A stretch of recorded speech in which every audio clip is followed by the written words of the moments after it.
Craig McIntosh. I'm the country manager for Texo Guyana. Texo Guyana are a drone service provider. We specialise in ground and aerial technologies. We've got some of our drones on display, from our smaller ones, which is the minis, primarily used just for general data capture and training, to our medium drones, which you can sort of see over there. The M300, it's used as our sort of largest enterprise drone. You can apply multiple payloads to it. Can be used in loads of different environments, and then pictured on the walls are our agriculture drones. They're used primarily in the sugar, rice and other sort of plant environments. It's used for spraying, spreading, and sort of assisting in the technology space for efficiencies, saving with chemicals, and basically giving a sort of safer operation as well for people using it. So. See, Texo Guyana. Yep. And so how long have you been operating in Guyana? So Texo Guyana has been established since January. We've actually been in Guyana. 2024? Yeah. Okay. So we've been engaged for the last sort of 2 years with the GDF. I see. Guyana Defence Force. Yeah. So we were used with them to provide training and equipment. Drone operation. Drone operations, basic stuff, nothing from our point of view, nothing military grade. It's just basically to get a strong understanding of the uses of drones, and then that can be applied when they look to expand. With that, we then established that there's a lot of opportunity here.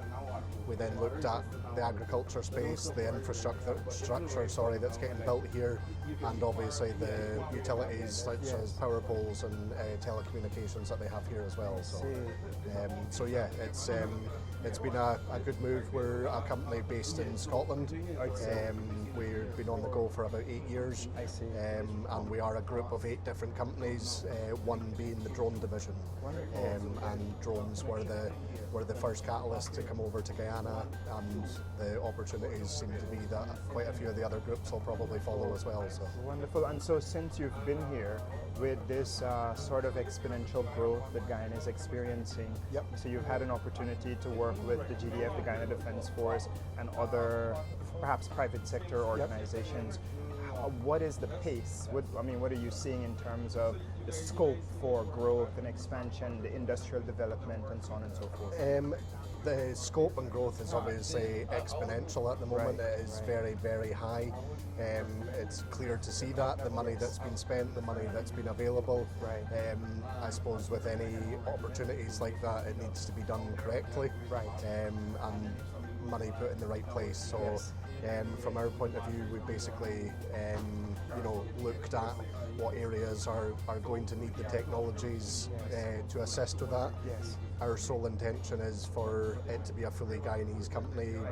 Bottom to top would be Guyanese run, and it would mean that I effectively don't need to be here as much. As much as I love coming here, but I would much rather it be run from top to bottom using Guyanese local staff. Personnel, I see that, I understand that. That's amazing. So you've been able to move out of the, not just expand really in the commercial spaces as well, because of the automation. Just bring automation to those agriculture, industry, so on and so forth. Absolutely, and it's important that gets addressed, I think. I mean, when we were up doing demos with farmers and with governing bodies and things like that, especially in agriculture, we had the people out with the backpacks on and this doing it all by hand manually. We then seen the fixed wing, which is the opposite end of the spectrum, where they're just completely dumping herbicides and things like that.